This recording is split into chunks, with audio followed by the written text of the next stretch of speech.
통일광장.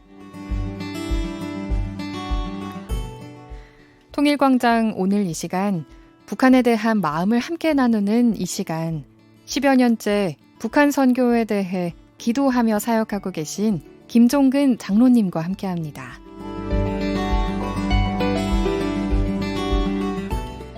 장로님 스튜디오로 바로 한번 모셔볼게요. 안녕하세요.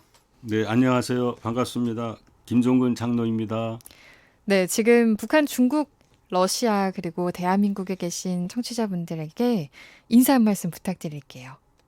예, 하나님은 어제나 오늘이나 영원토록 동일하시다고 말씀을 하십니다. 또 어느 곳에서나 하나님이 함께 하시고 역사하신다고 말씀을 하십니다. 아멘. 지금 저희가 한국에 있거나 북한에 있거나 중국이나 러시아에 있거나 하나님은 눈동자와 같이 하나님께 택한 자를 찾으시고 부르시고 지켜주시고 또 하나님께서 기름 부어주시고 사용하십니다.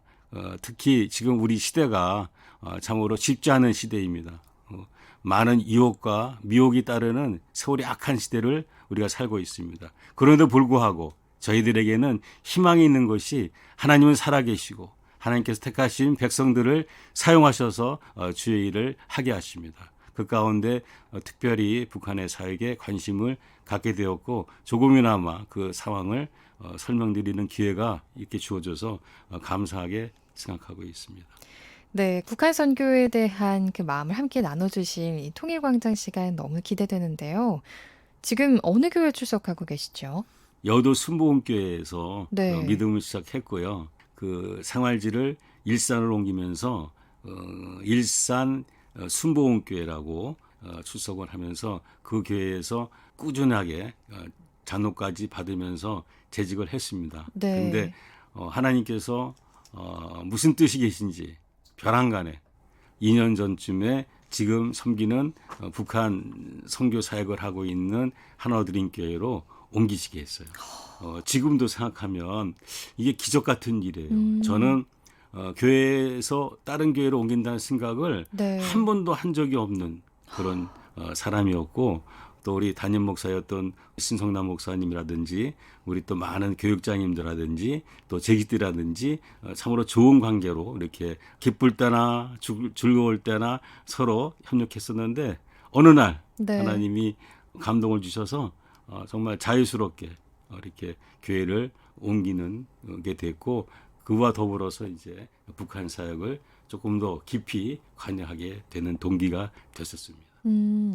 북한 사역에 주력하고 있는 하나로 드림교회 출석하고 계신다셨는데, 그러니까 제가 듣기로는 이 교회 담임 목사이신 송혜원 목사님이 수년 동안 장로님을 두고 기도하셨다고도 들었어요. 그런 열매로 이곳에 오게 되셨는데 결정적인 계기, 감동이 어떻게 됐을까요?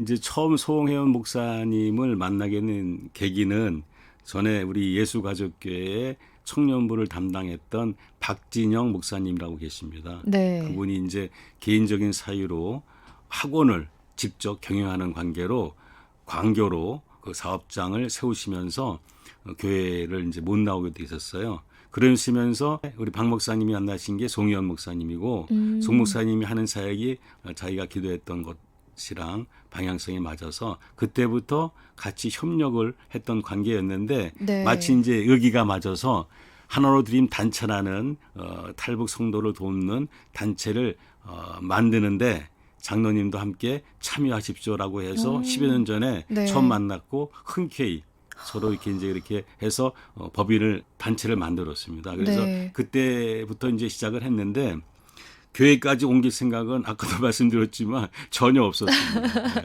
근데 워낙 갑자기 네. 정말 후회 없이 아무 생각 없이 이제 교회를 떠나라라는 하나님의 그러한 잔잔한 음성을 듣고 또 이게 하나님 뜻이라면 불편 없이 이렇게 옮기게 됐고 뭐 그런 중요한 결정을 하게 되면 사람이 또 후회하는 것도 있고 네. 근심되는 면도 있지 않습니까? 그렇죠. 근데 너무나 감사하게 그런 것이 하나도 없이 근심 없이 어떠한 후회 없이 생각 없이 하나님께서 편하게 옮기셨고 생각지 않게 박시영 목사님이 그 소식을 듣고 연락이 오셔서 장로님 이제 때가 됐나 봅니다. 저희 하나드림 교회까지 오셔서 직접 같이 협력하면 좋겠습니다. 그래서 아멘 하고 가서 지금까지 잘 지내고 있습니다. 장로님의 이름 석자를 인터넷에 치면요. 이곳 대한민국 인터넷에 치면 생중계 영상이 나와요. 새벽 기도와 수요 예배를 생중계로 인도하셨더라고요. 이 사역은 또 언제부터 어떻게 시작하게 된 건지도 궁금해요. 제가 진정으로 하나님을 만난 것 하나부터 저한테 가장 크게 감동됐던 부분이 말씀을 많이 묵상하라는 말씀을 제가 많이 들었습니다. 그래서 사실은 평신도지만 여도순복일교에 있을 때 성경학교, 성경대학, 성경대학원을 이렇게 다니면서 말씀을 좀 사모했고요. 그 시편 1편에 나오지만 하나님의 말씀을 주야로 묵상하는 자가 복을 받는다. 그 말씀을 굳게 믿고 시간 나는 대로 정말 말씀을 많이 받고 때가 되면 제가 주의 종은 아니지만 이 생명되는 영생을 살리는 말씀을 좀 전하고 선포하는 그런 사람이 되겠다라는 생각을 제가 신앙 초부터 했던 것 같습니다. 이제 장로가 되고 나서부터 우리 남성교회라는 봉사처에서 한 달에 한 번씩 이제 장로를 초청해서 말씀을 나누는 시간이 있었어요. 전에 있던 교회에서.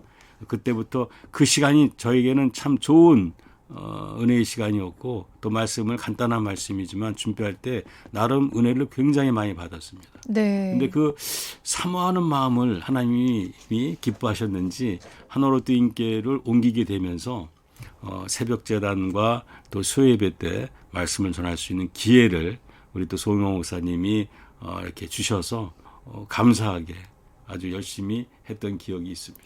그 예배에 함께 올려드렸던 성도님들이 다 북에서 오신 북한이 고향이 형제 자매분들이신가요? 대부분 그때 이제 우리가 코로나 때이기 때문에 줌으로 예배를 드렸습니다. 네. 근데 줌 예배의 대부분의 한 8, 90명의 성도님들이 중국에 탈북해서 거주하시는 분들이 대부분이었습니다. 그렇게 함께 말씀을 양육하면서 수많은 우리 형제 자매분들을 만나셨을 것 같아요. 그중에 기억에 남는 영혼이 있으실까요? 대부분 우리 탈북해서 중국에 거주하고 있는 우리 자매님들의 형편이 비슷합니다. 인신매매식으로 알지 못하는 중국 분들한테 가서 가정을 만들고 자녀를 낳고 아주 어려운 그 농촌 환경에서 정말 힘들게 사시는 분들이 많습니다. 근데 그들의 남편들이 보게 되면 보통 정상적인 분들이 아니고 어느 정도 좀 장애가 있거나 조금 불편하신 분들이 많아서 생활 전부를 우리 탈북하신 자매님들이 감당해야 되는 아주 어려운 그런 환경이었고 네. 또 그분들도 이제 너무 고된 일을 하다 보니까 몸이 성한 부분이 없이 아프신 그런 상황이었고 가장 가슴 아팠던 부분이 뭐냐면 이제 자녀를 낳지 않습니까? 그 자녀가 학교를 들어가요. 부모의 어머니란이 있는데 네. 거기에 어머니를 쓸 수가 없는 거예요. 신분이 없고 호적이 없기 때문에. 그러니까 대부분의 그 자녀들이 어머니란에 사망 또는 행방불명 이렇게 씁니다. 네. 얼마나 그 어머님이 가슴이 아프겠어요. 근데 현실을 부정할 수는 없기 때문에 그런 고적 가운데 있는데 어느 자매님이 이제 신앙생활을 얼마 하지 않은 분인데 말씀을 나누고 나눔 시간이 있는데 그런 간증을 하는 거예요. 저는 지금 새로운 삶을 살고 있다. 그러시면서 진짜 말씀도 많이 알지 못하는 분이 아무것도 염려하지 말라. 모든 일에 감사함으로 기도하라. 그러면 평강의 하나님께서 그리스도 안에서 내 마음과 생각을 지켜주시라는 말씀을 붙잡고 하니까 이제 걱정이 있더라도 그래 하나님이 걱정하지 말라고 하니까 걱정하지 말아야지. 너희 구할 것을 감사함으로 구하라 했으니까 그래 구하자. 내 지금 상황 때문에 마음이 불편하고 두렵고 그 걱정이 많지만 또 기도하니 하나님께서 평강을 주시더라. 그래서 하루하루 살고 있습니다. 라는 말씀을 하시더라고요. 그래서 지금 우리가 하는 사역이 네. 정말 귀하다. 저들을 살릴 수 있는 것은 그 먹을 양식이 아니라 생명의 말씀이거라 하는 것을 다시 한번 느끼게 된 적이 있었습니다. 특히나 이런 자매님들의 신앙 간증, 그런 열매를 보시면서 계속해서 사역해 나가실 때, 그래도 장로님은 고향이 대한민국이시잖아요. 네. 네.